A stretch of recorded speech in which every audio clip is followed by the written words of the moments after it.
Okay, I just have to address the major issue of the day here. Now, Benjamin Netanyahu essentially accusing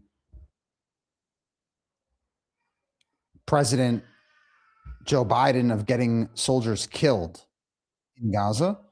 I want to read this directly from what he said. He's talking about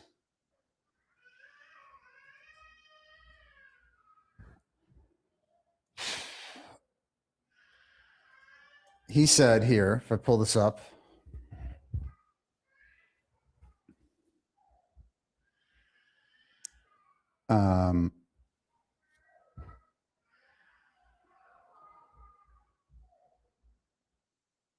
he says, I want to get the exact quote perfectly here, but one second. Arms embargo.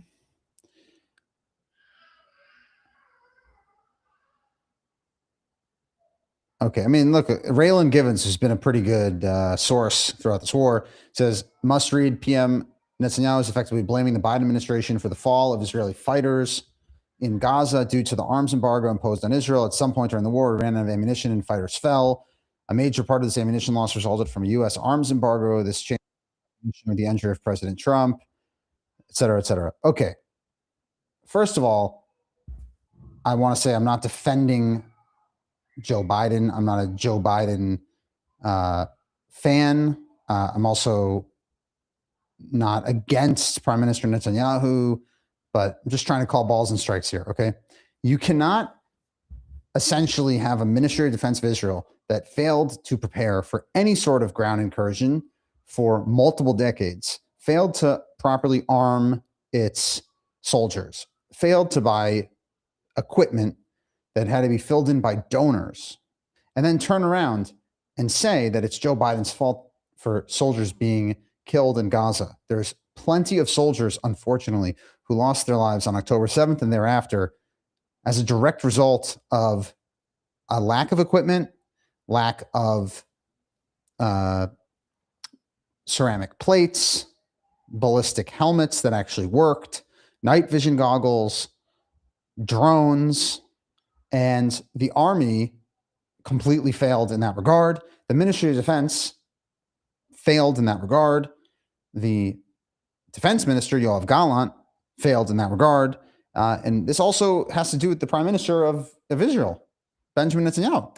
So this is not in any way a defense of Joe Biden or a challenge about whether or not there was actually some sort of embargo or the lack of munitions didn't pose an operational challenge for Israel. It absolutely did.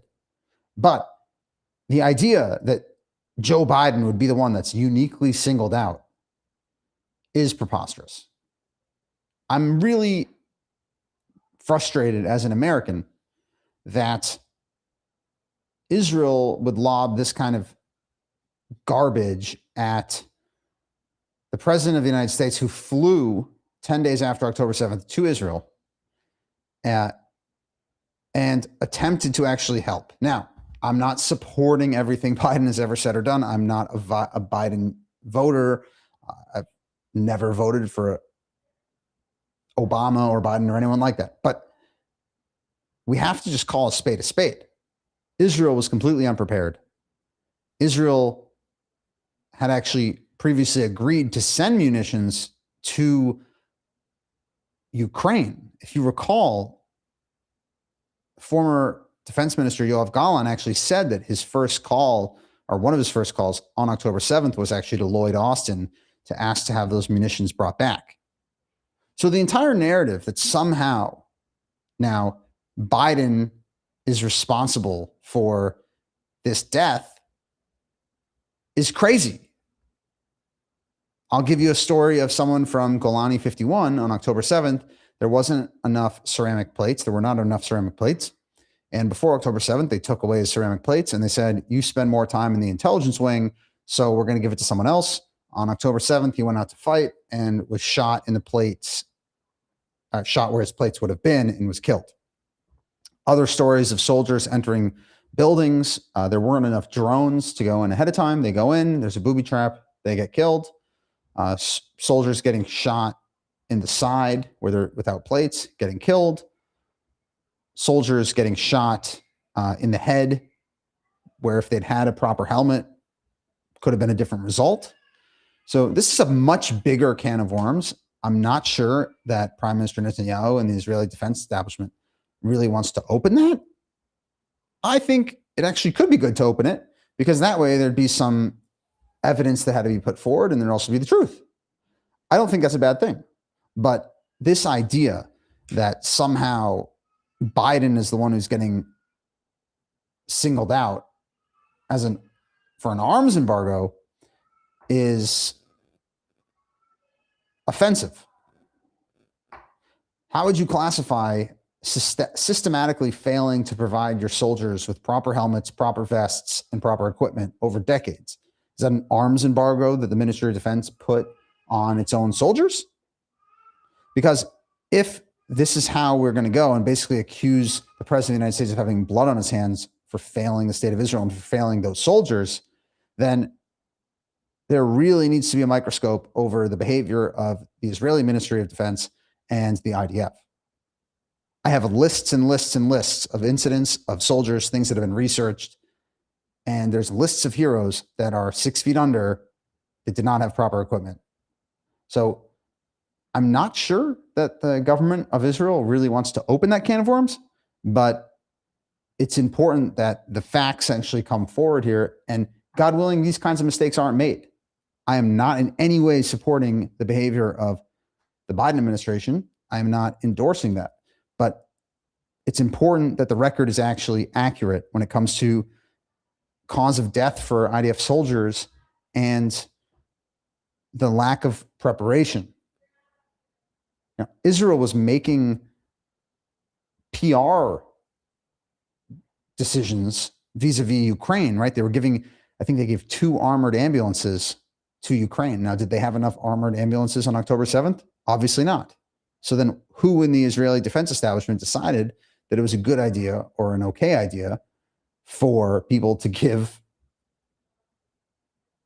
armored ambulances to Ukraine? When Yoav Gallant was speaking on August 29th, 2023 in Chicago for a Friends of the IDF fundraiser, multiple cameras on the southern border didn't work. Is that Joe Biden's fault? Of course not. So this kind of attack and this kind of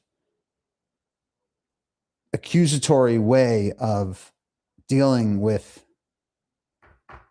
President Biden and American support is extremely dangerous.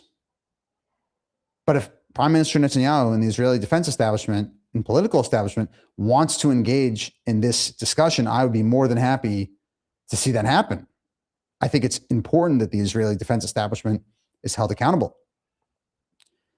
There is no ethical, moral explanation for sending young men and women into Gaza, into Lebanon, or anywhere where you could ever encounter an enemy force with a helmet from 1977 or a helmet from 1978.